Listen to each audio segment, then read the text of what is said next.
អាឡាដាំងនឹងចង្គ្រៀងទីបក្នុងអត្រាតនៃទីក្រុងបុរាណមួយដែលគេស្គាល់ដោយឈ្មោះថាអង្គរបូរីជោគវាសនារបស់យុវជនម្នាក់ឈ្មោះអាឡាដាំងបានចាប់ផ្ដើមលាតត្រដាង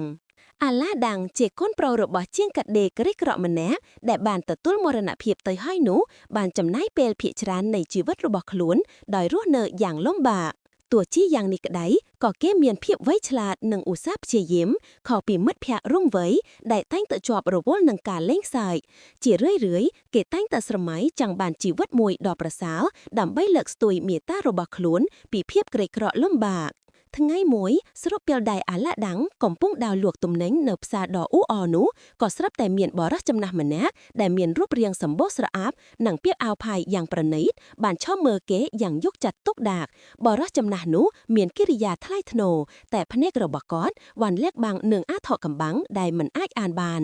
អាឡាដាំងមិនដែលបានឃើញបរិសចំណាស់ដូចជាគាត់នៅក្នុងទីក្រុងនេះឡើយបរិសនោះបានដើរមកជិតអាឡាដាំងដោយមានស្នាមញញឹមគួរឲ្យសង្ស័យ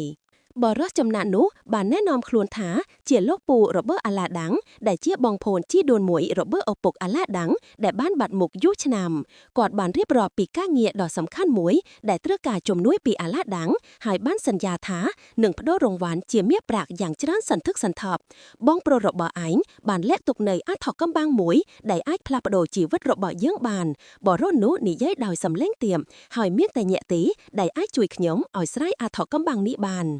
បរិសចំណាស់រូបនោះបានដឹកនាំអាឡាដាំងទៅកាន់តំបន់ជនបទដាច់ស្រយាលមួយឆ្ងាយពីទីក្រុងដែលមិនមានមនុស្សរស់នៅកណ្ដាលវាលខ្សាច់ដែលស្ងាត់ស្រងំពួកគេបានមកដល់ទីកន្លែងមួយដែលមានផ្ទាំងថ្មដ៏ធំសម្បើមមួយរំលឹកឡើងតាមរយៈពាក្យពេចន៍ចម្លែកនិងវេទមន្តដែលបរិសចំណាស់នោះបានរៀបរាប់ផ្ទាំងថ្មនោះបានបើកចិនយឺតបង្ហាញឲ្យឃើញនៅក្លោក្រំដីដ៏ជ្រៅងងឹតមួយដែលហាក់ដូចជានាំទៅកាន់អាថោកំបាំងបុរាណមួយ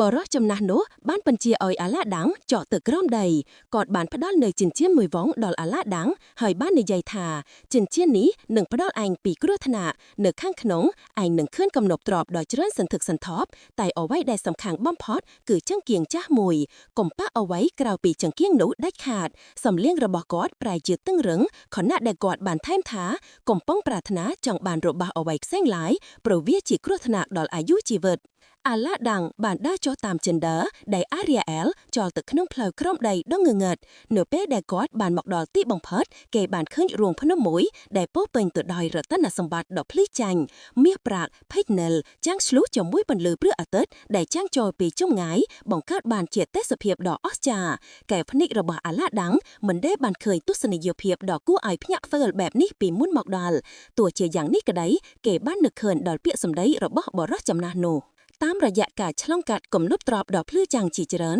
អាឡាដាំងបានមកដល់ទីកន្លែងមួយដែលមានចង្គៀងចាស់មួយដែលមើលទៅមិនគួរឲ្យចាប់អារម្មណ៍តតែសោះវាត្រូវបានដាក់នៅក្បែរដុំថ្មមួយដោយគ្មានភាពលេចធ្លោអ្វីឡើយបើប្រៀបធៀបទៅនឹងគំនប់ទ្របផ្សេងទៀតវាត្រូវបានគ្របដណ្ដើមដោយធូលីដីនិងមានលក្ខណៈដូចជាវត្ថុបុរាណដែលគេបោះបង់ចោលអាឡាដាំងបានចាប់កាន់ចង្គៀងនោះដោយប្រុងប្រយ័ត្នវាមិនមានទម្ងន់ធឿនដោយអ្វីដែលគេបានគិតនោះនៅពេលដែលអាឡាដាំងបានត្រឡប់មកវិញដល់មាត់រូងភ្នំវិញនោះគាត់បានហោះចង្គៀងនោះទៅឲ្យបរិសចំណាស់នោះតែបរិសចំណាស់នោះមិនបានជួយទាញអាឡាដាំងចេញមកក្រៅនោះទេផ្ទុយទៅវិញគាត់បានស្រែកទាមទារហោះចង្គៀងនោះមកឲ្យខ្ញុំសិនអាឡាដាំងមានការងាងល់និងមិនព្រមធ្វើតាមភ្លាមនោះបរិសចំណាស់នោះបានទ្វារថ្មវេដុំហើយបិទផ្លូវចូលរូងភ្នំភ្លាមអ្នកក្បត់អាឡាដាំងបានស្រែកឡាន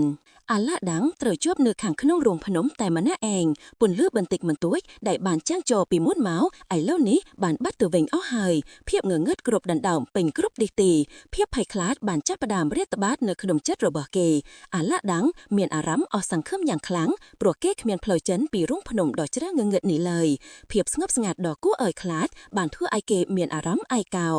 នៅពេលដែលងងឹតនិងភាពអស់សង្ឃឹមអាឡាដាំងបានត្រូវដោះចង្គៀងនោះដោយអចេតនាគេចង់សម្អាតធូលីចិនពីចង្គៀងតែភ្លាមនោះក៏មានផ្សែងពណ៌ខៀវខ្ចីមួយបានផុសចិនពីចង្គៀងនោះហើយបានប្រែក្លាយទៅជារូបរាងដ៏ធំសម្បើមមួយពន្លឺចែងចាំងបានបំភ្លឺរូងភ្នំទាំងមូលហើយខៀវត្រជាក់មួយបានបាក់បោអាឡាដាំងបានឆោតស្ងៀមដោយមានការភ័យខ្លាចយ៉ាងខ្លាំងរូបរាងដ៏ធំសម្បើមនោះបាននិយាយដោយសំឡេងដ៏លឺនិងរំជួយផែនដៃថាខ្ញុំជាចិននីជាបម្រើរបស់ចង្គៀងនេះអ្នកដែលជាម្ចាស់ថ្មីរបស់ខ្ញុំសូមប្រាប់មកថាតើអ្នកចង់បានអ្វី ขยมអាចផ្ដាល់ឲ្យអ្នកនៅបំណងប្រាថ្នា3យ៉ាងសំឡេងរបស់ជនីពោពេញទៅដោយអំណាចបុរាណដែលធ្វើឲ្យអាឡាដាំងមានអារម្មណ៍តូចតាចវាជាទេសភាពដែលគេមិនធ្លាប់បានឃើញពីមុនមកដល់ដោយមានការភ្ញាក់ផ្អើលហើយភ័យខ្លាចអាឡាដាំងបានប្រមូលស្មារតីរបស់ខ្លួនបន្ទាប់ពីគិតបន្តិចគេបាននិយាយថាខ្ញុំចង់ចាញ់ពីរូងភ្នំដ៏ខ្មៅងងឹតនេះឡើយភ្លាមនោះជនីបានងក់ក្បាលមួយរំផែកអាឡាដាំងក៏ស្រាប់តែបានឃើញខ្លួនឯងឈរនៅខាងក្រោមរូងភ្នំវិញក្រោមពន្លឺព្រះអាទិត្យដ៏ភ្លឺចែងចាំងរូងភ្នំនោះត្រូវបានបិទជិតវិញដូចជាគ្លៀនអ្វីកាត់ឡើងដូច្នោះដែរអាឡាដាំងបានសម្លឹងមើលចង្គៀងនៅក្នុងដៃរបស់ខ្លួនដោយមានការងាងងល់យ៉ាងខ្លាំងអាថោះកំបាំងរបស់បរោះចំណាស់និងអំណាចនៃចង្គៀងនេះក្រោមតែជាការចាប់ផ្ដើមប៉ុណ្ណោះ